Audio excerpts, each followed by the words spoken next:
Welcome to Life Esteem, a program committed to deliver information that's important to you and your community. Your hosts are Nathaniel and Patricia Gadsden. Hello and welcome to Life Esteem. Always great to have you as a viewer. Hey, today we have an exceptional program. We're talking about a wonderful mission here in the Harrisburg area. It's called Someone to Tell It To. And we have with us Tom Kaden and also Michael Gingerich, and they're going to tell us all about this wonderful mission. Welcome to the show. Morning. Thank you. So tell us, someone to tell it to. Tell us about that. First of all, the name comes from the Australian author Miles Franklin. She wrote at one point that someone to tell it to is one of the fundamental needs of human beings. We loved that quote because we believe that's true. Everybody has a story to tell.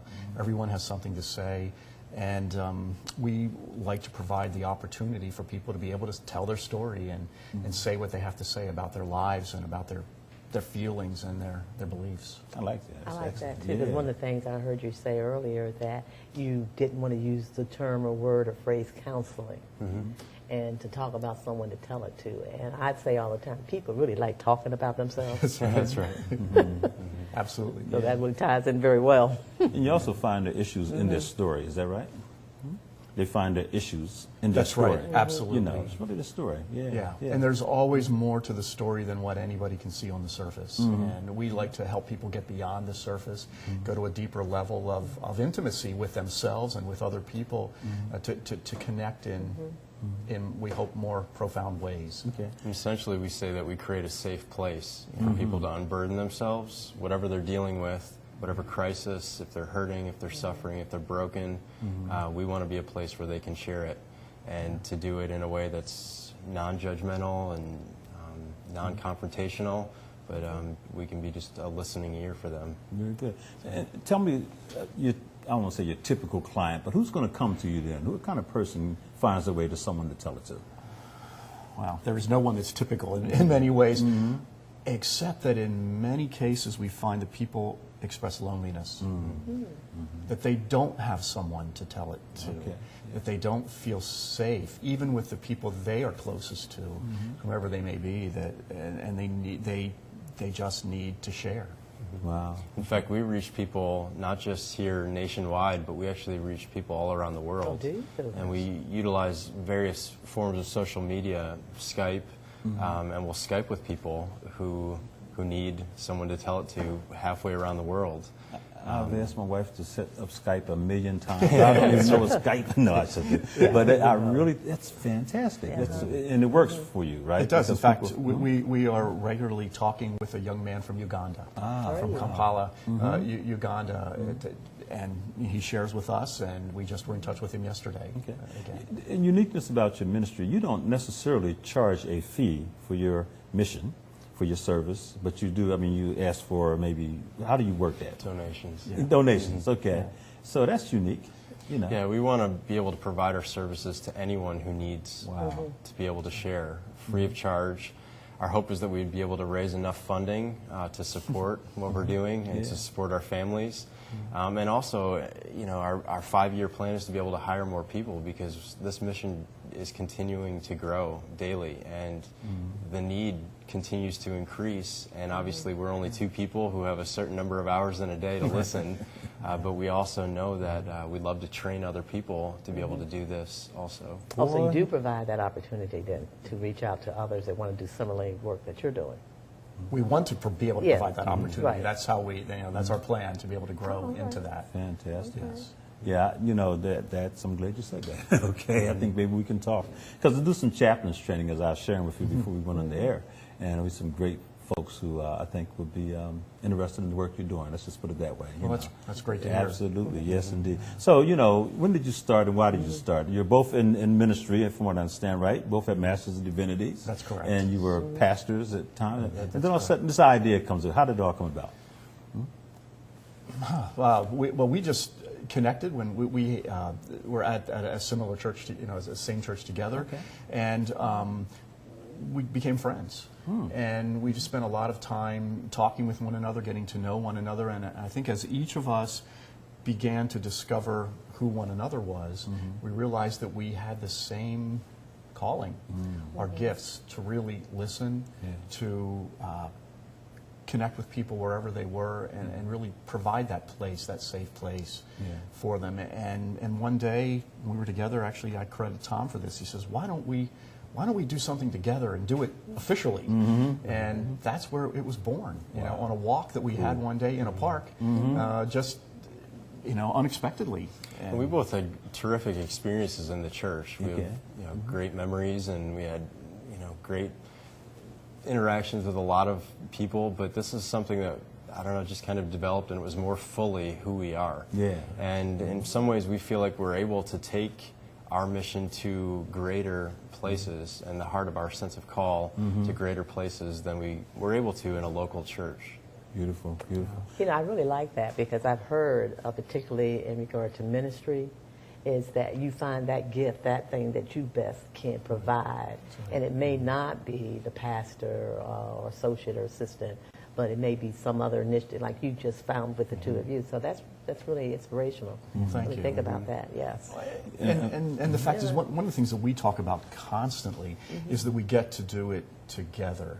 If either one of us were doing it alone, it would be much more difficult, perhaps overwhelming, because sometimes the issues we hear, the things that people tell us, some pretty heavy, serious things, and to be able to share it with one another, to know that we don't have to walk this path by ourselves is really helpful too. That really makes a difference. And you also said before we begin the tape here that you don't call it counseling, you call it Compassionate listening. I love that. Yeah, compassionate listening. And tell us why you decided to, call it that as opposed to counseling. Well, we both are pastors, and that's our background, and we both have Masters of Divinity degrees, and we have served in local churches, but we don't have counseling experience in the sense that we don't have the educational background to be counselors. Or the clinical background. And also that's not necessarily our sense of call either. Absolutely, yes. You know, we both are gifted to listen, and we do provide, hopefully, inspiration and encouragement, but we don't necessarily project philosophies or solutions onto people. We try or even diagnosing people or trying to even fix them. It's a matter of helping them to be who they are. And get to a place where they can comfortably and safely find who they are in their lives. Remember in graduate school, I always tell everybody this, a little book that I read that changed my life was, the title is, Why Am I Afraid to Tell You Who I Am? And the answer is, because you might not like me. That's exactly right. Yeah, so that's like a little classic that's out there. And I tell people about it all the time. Because most people just want to be listened to and heard and accepted, or at least, respected, while they're into that, right? That's a niche that we think that we can fit into. We also feel it's a very huge vacuum where people don't listen well, and many people feel that they are not listened to. Yes. And we believe that if we can help to provide that, and then help that to grow, so that we can teach other people how to do that as well, that we could solve a lot of the problems, a lot of the issues that one of our that we all favorite deal with. comments that we hear often is, I've never shared that with anyone before. And to us, that is the most fulfilling and meaningful comment that anybody could make to us. So a trust level then was raised. To know that we can provide that level of trust is very meaningful to us. And I think you said something earlier too, when you made mention that this is not counseling, it's compassionate listening, which is different in the clinical aspect, that you know that if you're working directly with a therapist, a counselor, there's certain expectations you have. That's right. And may limit you in some regards, but That's right. in what you're doing, that's not what the whole premise is. So I think it's a different technical manner of really helping people move forward. So I really like that. There are a lot of distinctions too. We Yeah. meet people whatever's safe for them. So we'll meet them in a restaurant, we'll meet them in a coffee shop if that's safe. We've met a man in a bar one night, and that is safe. That's an environment that they're comfortable sharing in. And also, we don't schedule sessions for 50 minutes like a prototypical counselor. And there's a certain place for that in society, for sure. But we also will listen for extended periods of time. And we were on the phone with a woman the other day for 2.5 hours. Right. Wow. And that's what she needed. She was having a horrible day. If that's what it takes, so that's what we'll do. But I see you say we, so oftentimes your intervention or is it Much of the time it's together. Okay. Much of the time we do it together, which is helpful too, because the person gets two for the price of one, so to speak. But it enables us, I think, I think we're stronger together than we are as individuals, and that's important too. That's powerful. Yes, good stuff. I know that they say back to chaplaincy that one of the fastest growing areas is the truck stop. And also the taxi cab. So you mentioned being in that non-traditional setting, so to speak. It's amazing because you got to see them where they are. That's right. Yeah. We feel very strongly about that. Wherever someone is, whatever their beliefs are, whatever their circumstances are, that's where we meet them, and we'll go from there. Okay. And you're a 501c3, is that right? That's correct. Okay. That's correct. We finally got it. You finally got it. A couple months ago. It took 10 months, it is, I know. as it often does, but we got it with no problems, and we were very happy on that day. And so how long have you actually had your mission? Okay. We started last January together Right. officially. Okay. We became 2012. January 2012. Yes. Okay. we became licensed in the state of Pennsylvania to be able to do what we're doing, but then also we finally got our 501c3 this year. But we've been seeing people, pretty much our whole lives, but essentially we embarked upon this full-time as of last January. Well, I'm glad you mentioned also the license in the state because, one of the things we always try to do with the show as well is help people to understand, the process. What did it take for you to get there, so to speak? So a lot of folks out there have dreams and ideas about starting a business or something, but they don't always know the process. So in the licensure, you weren't, I guess, how did you characterize yourself? You weren't a counseling necessarily, or what did you become licensed through, or how did you become licensed through the state? Like, is it a counseling business? Is that what you probably that was the term that we you had to come up probably under used that, because right? that was the more standard, more standard term. Right. But then we had to write a narrative for both the state and the IRS to get the nonprofit status about what it is we do, and they come back and they ask some questions for further clarification and to understand it all, and they approved us. Good stuff. Yeah, that's always, people don't always understand. They think they just throw that shingle up and say, hey, no, it doesn't happen. No, the first step is to see a lawyer. And then find out what you have to do to meet all the legal requirements, and then that's what we did, the registrations. And that's the other thing is that we've just had so much help since we started. I mean, we honestly would not be where we are without the help of so many individuals, legal work, website design. I mean, we've had so many people who are just eager to support us in this mission, and we definitely want to thank them. And they provided their services for free for us, which otherwise we couldn't have done it. I hear you.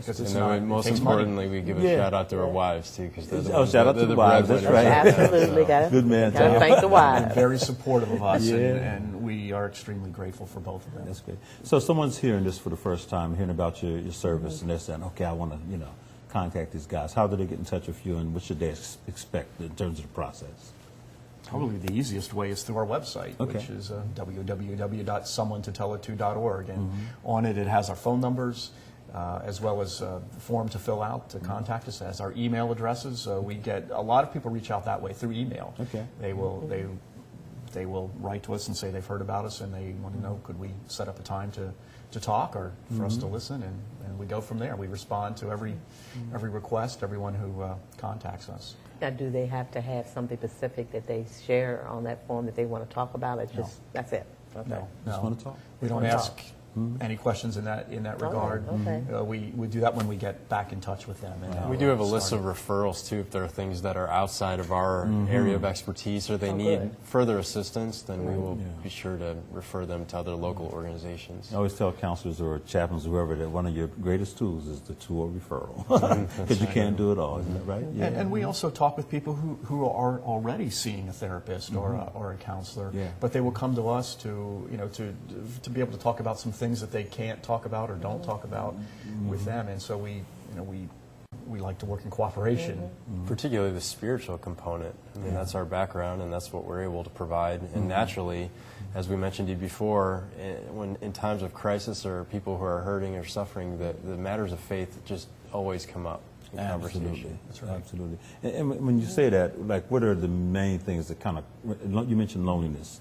What are the kind of, sort of theological crisis, I guess, are people dealing with, I think people are oftentimes on a journey to find out who they really are. And we use that kind of language all the time. In fact, we're in the process of completing our first book together. And some of the themes that we talk about in the book is that everyone is worthy. Everybody has something to offer. Absolutely. And we believe that in some ways, if those messages would be relayed to a broader audience, we think that it literally could change the way people That's right. interact with others and interact with the world. And your program is called Life Esteem, and it's perfect for what we do. It's self-esteem, and people, as Tom said, truly believing that they're worthy just because they are. Yeah.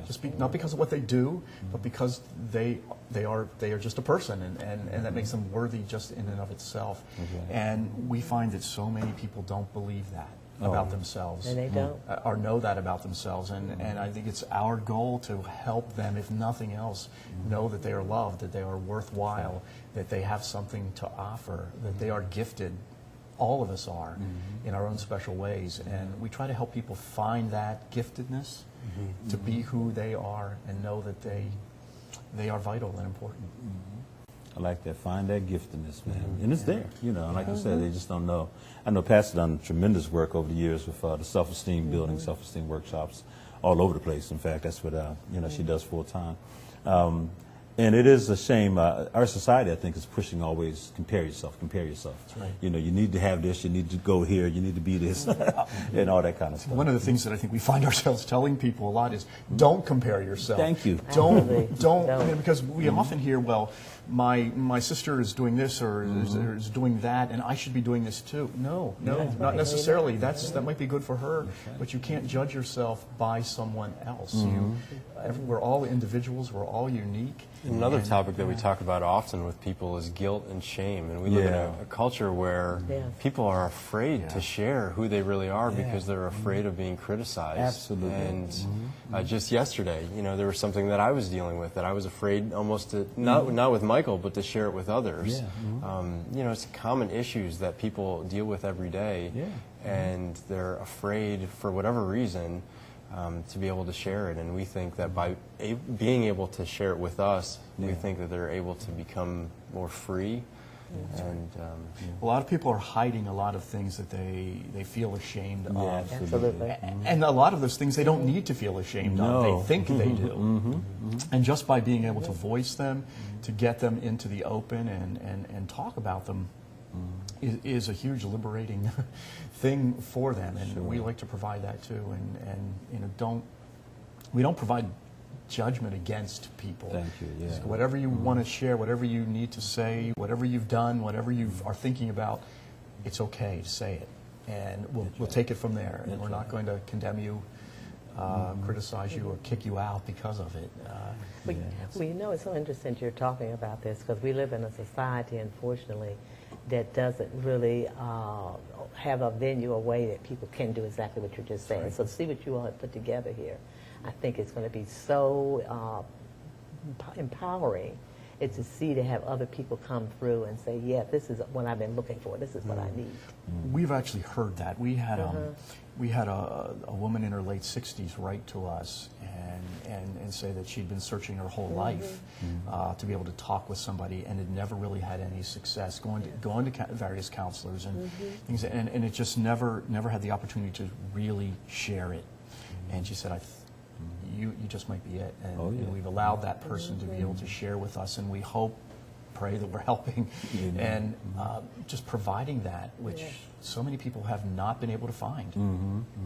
You know, they often say people actually have the answers within them. They kind of know, but That's right. you have to kind of pull it out. Another thing, I'm glad you mentioned shame and guilt, because so many people have gone through, let's say, financial difficulties recently, or, have had a breakup of a relationship. And like you said, they can't talk about it, But it's something that so many people have gone through, and there's really no stigma except the stigma that we put on ourselves. But, just to be able to bring that out, it's just, I can't do it. And oftentimes, even the person that's the so-called helping person sort of makes you feel kind of bad about it. So to have this kind of service, I think, is just particularly with men. We find that men oftentimes will not share. Wow. And so that's why a lot of men would not go to see a licensed counselor in an office. And so being able to meet them in a coffee shop or a bar, as we've done before, is an environment that they're comfortable in. And And so talking about common problems, financial difficulties, marital strife, I mean, these are common problems that everyone deals with every day. Everyone deals with everything. And that's a perfect segue into this little announcement I'm going to make about the third annual Fatherhood and Family Celebration that's going to take place on Saturday, June the 15th at the State Museum of Pennsylvania. It's located at 300 North Street in Harrisburg. It's a free program that runs from 10 actually until 5. We have all kinds of things, all kinds of vendors, all kinds of presentations from dance to all kinds of workshops, excuse me, on physical health and stuff like that. And we're going to have outstanding speakers. Our featured speaker is Tanya Grady with Grady Girl Productions out of New York City. She's a filmmaker as well as an author, and this is really about the family. And more specifically, it's about getting the father, the man, to take responsibility and to step back up and be engaged with his family. But we want you to come out. It's free. Free food, too, by the way. We have a picnic-style, luncheon. And by the way, we're going to have a free play as well, a play called The Visit. And that will take place from 3 to 5. And you're just going to have a great time. So please come out. On Saturday, June the 15th, bring your entire family. I'm trying to coax these two great men to come out and be vendors there, because I think you need to meet them and hear about the wonderful mission that they have. And so we hope that you'll come out, okay? For more information, you can always call 732-0700. That's 732-0700. That's the United Way at the Capital Region. And just ask for me, Nate Gadsden. Happy to talk to you about it, okay? Thank you. So anyhow, gentlemen, again, I would like to have you down there, too, if you can make it. If the invitation's there. We are considering it. Yeah, please do. I notice, you guys are busy and everything. But this is a great mission. I'm so glad that you're doing the work. And you mentioned your 5-year plan. What is your biggest challenge right now in terms of sustaining the business, keeping it going and that kind of thing? And I say business, but mission. Well, it is that business aspect, that business part. It's sustaining that and getting the necessary funding. That is probably the most difficult, time-consuming part. We're both pastors, and we don't have a whole lot of business expertise, so we surround ourselves, or trying to surround ourselves with people who have more information and more knowledgeable in that area. Yeah. And with the 501c3, you can do grantmanship and stuff like that. We can get grants. We're applying for grants, talking with churches, with businesses, other organizations, anywhere where we can find the help and the support that we need financially. Okay.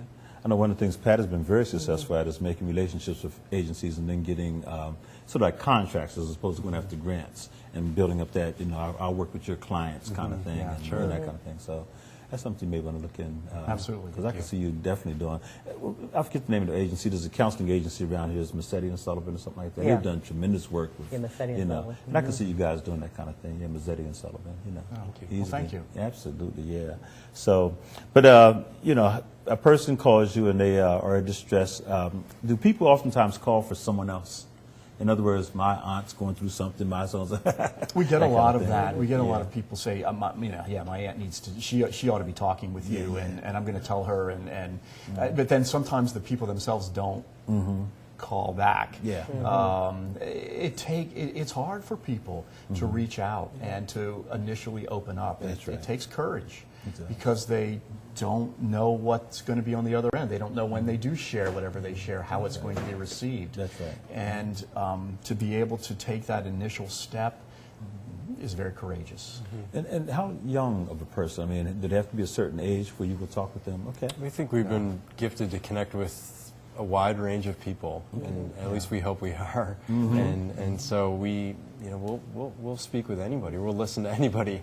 Well, culturally as well, because one of the things you mentioned, you're having a Skype through a young man in Uganda. Yes, that's correct. And having work food, so that's another venue, that's social media that's available that people need to, if they can't get to you directly in person. Absolutely right. That there's another way that they can have this opportunity to someone to listen to. I'm intrigued by that. How did he find you? I think it was word of mouth, and we actually started doing these Facebook ads, and it just kind of exploded for us, and we were getting all kinds of people viewing our website, and we blog 3 times a week.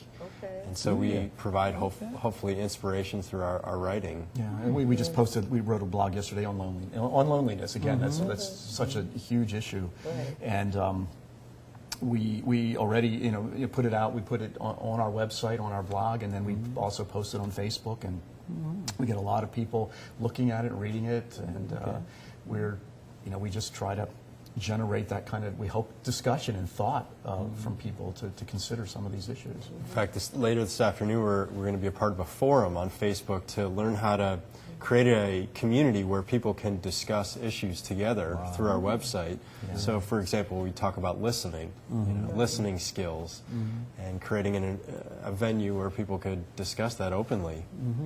So Facebook you find to be extremely helpful in terms of your, wow, okay. Absolutely. Good stuff. You know, a lot of people shy away from those things. Oh, man, but I'm telling you, if you use it correctly, right? That's right. Wow. And we get a lot of people who will message us privately Okay. on Facebook. So it's not all, it doesn't at all have to be public Yeah. either. Okay. And, there is a private component, and people reach us, and we reach them in that regard, too. And do you use the LinkedIns and all that other kind of stuff that they have? We are out on there, too? LinkedIn as well. Okay. So we're trying to find any way that we can That's right. to connect with people. I actually heard someone say, I think it was a Fortune 500 company, said, notice that all your Fortune 500 companies, they do all that stuff. Everything you mentioned, they do it. And so they say, if you're not doing that, then you're missing out, So that's very important. Well, this is an excellent, mission that you've started, and I only hope that it is extremely successful because you're helping people. Yes, you are. And I know that also, though, the challenge of raising the funds and still being nonprofit, that's not easy, right? No, But you mentioned that the churches have been helpful. We've had churches that have supported us financially, and as well as a number of individuals who've been very generous with us, because they see what we're doing. Some of them have benefited from what we're doing, and they realize that they believe that it's important and want to encourage us and help us to do it. Okay, very good. I don't know if you gave a number out. Did you give a number out that you can reach that? Or is there By a the number? website. We Is this the website? Website Okay. is probably the best. That's the best that way. is the So best people way. don't just call you; they just go to Right, the web. yeah, and then- that's the best way. Okay, very good. And then that website again for everybody? www.someonetotellitto.org. SomeoneToTellItTo.org. Okay, and I think it's on the screen there as well, so they can see it. And I sure hope people will contact you. Again, I want to thank you for watching the show and everything. And these gentlemen are doing a tremendous, missions work. And so we all know that there's somebody, ourselves, plus people that we know, who could certainly need a good listening, person and persons. And I think you'll find it in someone to tell it to. So please contact them. Again, it's someonetotellitto.org, www.someonetotellitto.org. And I think you'll be pleased that you called. Hey, or made contact. And don't forget about the third annual celebration of fatherhood and family. And that's going to be on Saturday, June 15th from 10 to 5 at the State Museum, which is located at 300 North Street. Have yourself a blessed day. Whatever you do, be a blessing to someone else. And we'll see you next time here on Life Esteem. God bless.